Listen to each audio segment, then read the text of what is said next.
កត្តាសំខាន់ខាងក្រោមនេះធ្វើឲ្យតម្លៃមាសមានការប្រែប្រួលខ្លាំងនៅក្នុងសប្តាហ៍នេះតម្លៃមាសពិភពលោកនៅក្នុងសប្តាហ៍ទី1ខែមិថុនាឆ្នាំ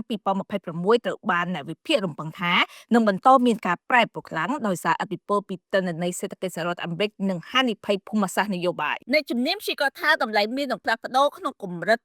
4400ទៅ4800ដុល្លារក្នុង1អោននៅក្នុងសប្តាហ៍នេះអត្រាសំខាន់ដែលនឹងជះឥទ្ធិពលទៅលើតម្លៃហាងឆេងមាសអន្តរជាតិខ្លាំងមានដូចជាទិន្នន័យសេដ្ឋកិច្ចសហរដ្ឋអាមេរិកនៅថ្ងៃច័ន្ទទី1មិថុនាមានការប្រកាស ISM Manufacturing PMI ដែលជាទិន្នន័យសំខាន់ផលិតផលខ្ពស់ជាការរំពឹងទុកវានឹងធ្វើឲ្យលុយដុល្លារមានការឡើងថ្លៃខ្លាំងនិងបង្កឲ្យតម្លៃមាសអាចនឹងរងសម្ពាធធ្លាក់ចុះបន្ថែមទៀតកត្តាបន្ទាប់នោះគឺអត្រាការប្រាក់ខ្ពស់ធនាគារកណ្ដាលសហរដ្ឋអាមេរិក Federal Reserve នៅតែមិនកាត់បន្ថយអត្រាការប្រាក់ដែលធ្វើឲ្យមាសមានភាពតាក់ទាញតិចក្រឡេកទៅមើលភូមិសាស្ត្រនយោបាយក៏ជាកត្តាសំខាន់ដែរស្ថានភាពតានទឹកនៅតំបន់មជ្ឈិមបូព៌ាជាពិសេសអ៊ីរ៉ង់នៅតែជាកត្តាប៉ះពាល់ខ្លាំងដល់តម្លៃមាសរួមការទិញមាសពីធនាគារកណ្ដាលនៅតែជាកម្លាំងគ្រប់គ្រងរយៈពេលវែងទោះបីជាមានសម្ពាធខ្លីក៏ដោយប្រសិនបើតម្លៃមាសបន្តធ្លាក់ថ្លៃបន្ថែមទៀតបំបីតម្លៃ4500ដុល្លារក្នុង1អោនដែលក្នុងមួយតលឹង5421ដុល្លារនោះតម្លៃមាសនឹងបន្តធ្លាក់ថ្លៃខ្លាំងបន្ថែមទៀតទៅរកតម្លៃទាប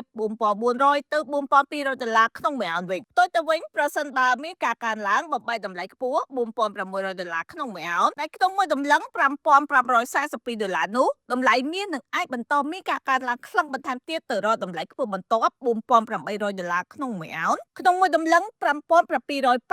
ដុល្លារវិភាគច្រើនតែណែនាំឲ្យវិនិយោគិនគួរតែប្រុងប្រយ័ត្នខ្ពស់គ្រប់គ្រងហានិភ័យនិងតាមដានព័ត៌មានសេដ្ឋកិច្ចអាមេរិកយ៉ាងជិតស្និទ្ធសប្តាហ៍នេះនឹងត្រូវបានគេមើលឃើញថាជាសប្តាហ៍សំខាន់សម្រាប់ទីផ្សារមាសពីព្រោះតម្លៃមាសប៉ុន្មានសប្តាហ៍នេះមិនសូវមានការប្រែប្រួលខ្លាំងនោះទេហាក់បីដូចជាកំពុងរងចាំព័ត៌មានសំខាន់អ្វីមួយដែលនឹងជះឥទ្ធិពលខ្លាំងទៅលើតម្លៃមាសនៅក្នុងខែ6នេះមានសម្រាប់តម្លៃមាសគឺនៅតែមានបច្ចុប្បន្នភាពនេះតម្លៃមាសក៏ស្ថិតនៅក្នុងតម្លៃល្អ